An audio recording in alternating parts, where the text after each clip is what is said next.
Now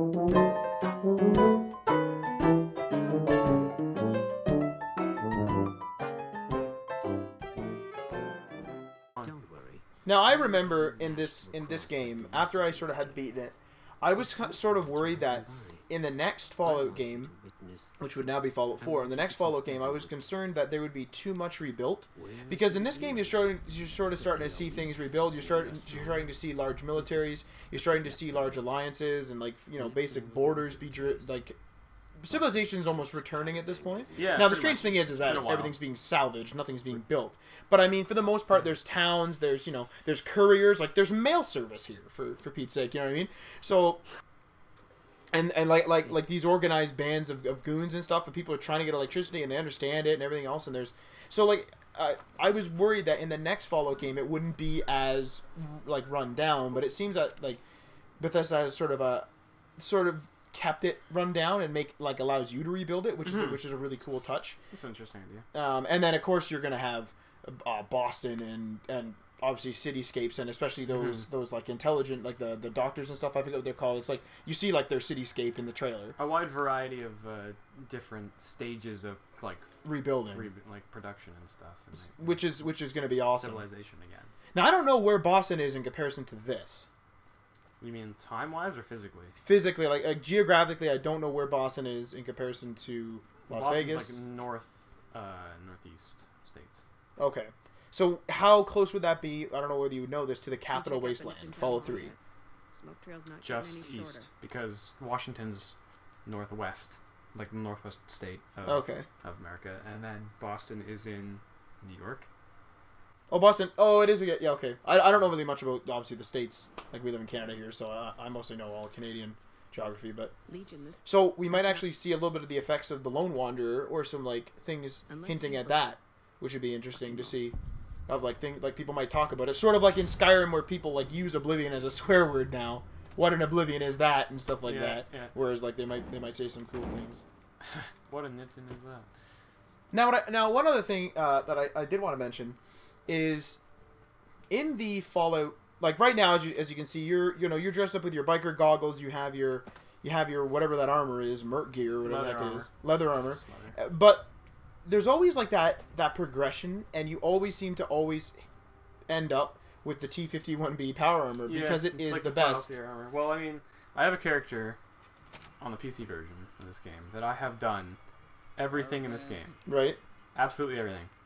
And I've done every quest. I've looted every object. Oh my god, man! I've done everything. So all the unique stuff. So the armor that I'm wearing is the last, because when you're doing the one DLC, the Lonesome Road, which is the last one, where you find your courier past, that sort of thing. Right.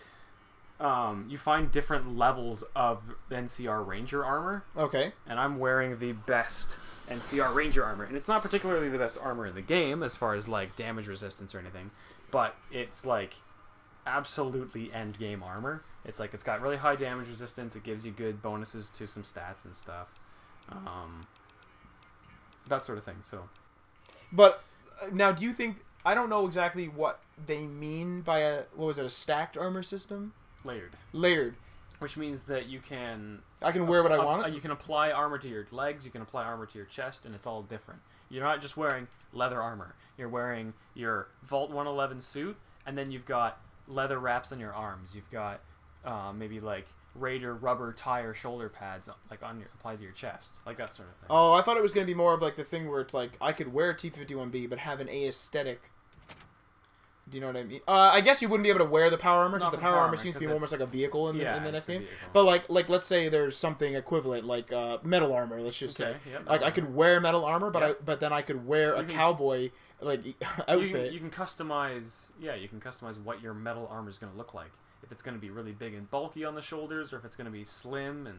I thought it was physically going to be covered up. In some RPGs where it's I'm wearing this to get the stats, you have a fashion slot. I have the aesthetic, this is what I look like. Because they kind of show that off in sort of the montage at the end of the E3 presentation, or toward the end, where they were showing the the guy in the teddy bear and the guy with the dress on and like little jokes and stuff like that with different outfits.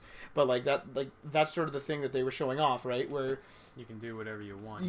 Exactly. Now I don't know with that system, 100% you're going to be able, at least 100% as far as we've seen, you're going to be able to keep whatever you're wearing. I don't know if there's going to be a limit, but you're going to be able to keep whatever you're wearing on, and then you're going to be able to hop into a power armor.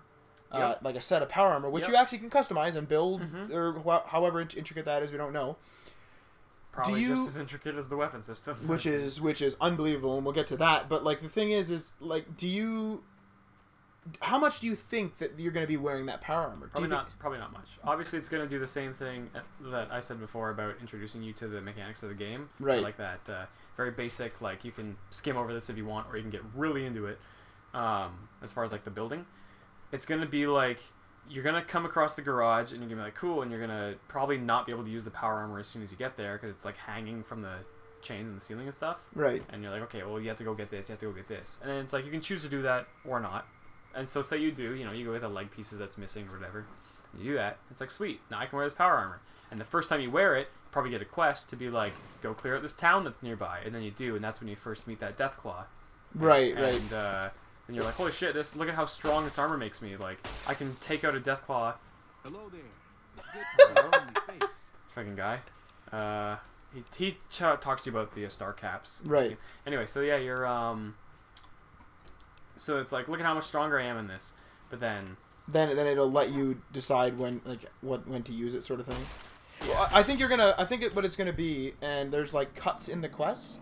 But there's that quest that they've shown off, I think in another trailer, where it's like the Minutemen or whatever, and they need help in the building, and it shows off the laser musket. Remember, the guy yells, "Get that laser musket and come inside. We're trapped in here." And then he says, "Yesterday we were 5," or whatever that is. Like they're losing numbers. Then he says, "I have a plan." There's a cut, and then you jump into the power armor, like what you're saying. So I think you're right. Like maybe it'll be like, "Come rescue these people. Here's a faction. Like here's an idea. Here's an example of a faction. Here's an example of power armor. Here's the biggest enemy in the game, which is your Deathclaw," sort of thing. Yeah. So it's interesting. I will say that they do a good job progressing. I just hope they don't hold your hand too much. This game has like a lot of, at least in my opinion, a lot of hand holding where you have to go south, then you go around, then you go up, and then you're at New Vegas. Like the first thing I tried to do in this game is go to New Vegas. Yeah, obviously, and like you can make it. I've done it a number of times, but like you're not technically supposed to. You start in Good Springs, and you're supposed to, if you follow like the quests, like follow the arc of the story. Basically, they basically tell you to go to the graveyard, and you do that, and you get some shit on Benny, like optionally. I went and grabbed his cigarette butt just because it's like out of the habit. It gives you like a speech option later on in the game. Right. Because you go around, because you're chasing Benny right off the bat. They got shot you in the head. That's what you're looking for. So you go down here, because they tell you don't go up the I-15 because it's riddled with shit. And you're like, okay, so you go and check out the I-15.